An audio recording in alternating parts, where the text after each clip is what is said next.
રાષ્ટ્રપતિ દ્રૌપદી મુર્મુના ગુજરાત પ્રવાસનો આજે અંતિમ દિવસ। વર્લ્ડ હેરિટેજ સાઇટ ધોળાવીરાની લીધી મુલાકાત।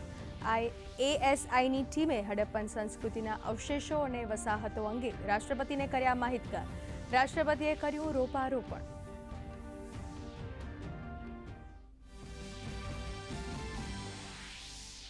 પ્રધાનમંત્રી નરેન્દ્ર મોદી આજથી 3 દિવસ બનશે ગુજરાતના મહેમાન। સાંજે જામનગર પહોંચી સર્કિટ હાઉસમાં કરશે રાત્રિ રોકાણ। આવતીકાલે જામનગરમાં વનતારાની લેશે મુલાકાત। 3જી માર્ચે જૂનાગઢમાં પ્રધાનમંત્રી મોદીની અધ્યક્ષતામાં યોજાશે નેશનલ વાઇલ્ડ લાઇફની બેઠક।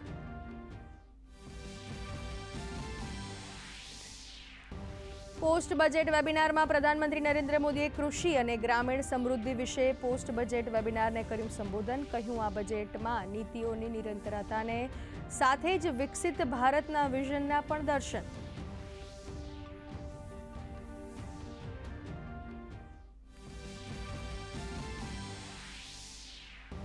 પ્રધાનમંત્રી નરેન્દ્ર મોદી ભારત મંડપમમાં આયોજિત નેક્સ્ટ કોન્ક્લેવમાં રહ્યા ઉપસ્થિત। કહ્યું, આજે વોકલ ફોર લોકલ અને વોકલ ફોર ગ્લોબલનું વિઝન બદલાયું હકીકતમાં। આયુષ અને યોગ બન્યા લોકલથી ગ્લોબલ।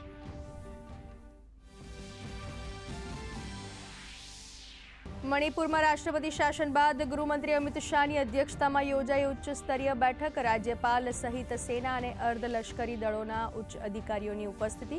સુરક્ષા વ્યવસ્થા મુદ્દે કરાઈ ચર્ચા।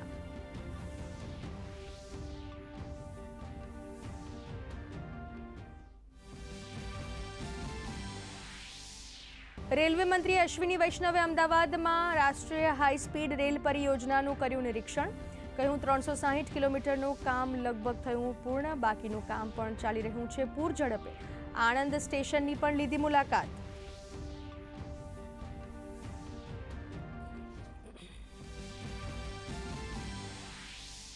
ઉત્તરાખંડના ચમોલીમાં બર્ફીલા તોફાનમાં હજુ પણ ફસાયેલા 6 મજૂરોની ચાલી રહી છે શોધખોળ। મુખ્યમંત્રી પુષ્કરસિંહ ધામીએ જોશીમઠમાં ઘાયલ ડીઆરઓ શ્રમિકો સાથે કરી મુલાકાત। રેસ્ક્યુ ઓપરેશનની મેળવી માહિતી।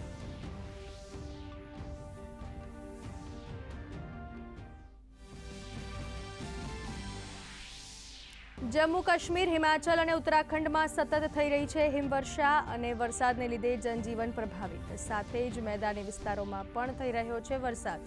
તાપમાનમાં 10 ડિગ્રીનો થયો ઘટાડો તો રાજ્યમાં તાપમાનનો પારો ઉંચકાયો। ઉનાળાની થઈ શરૂઆત।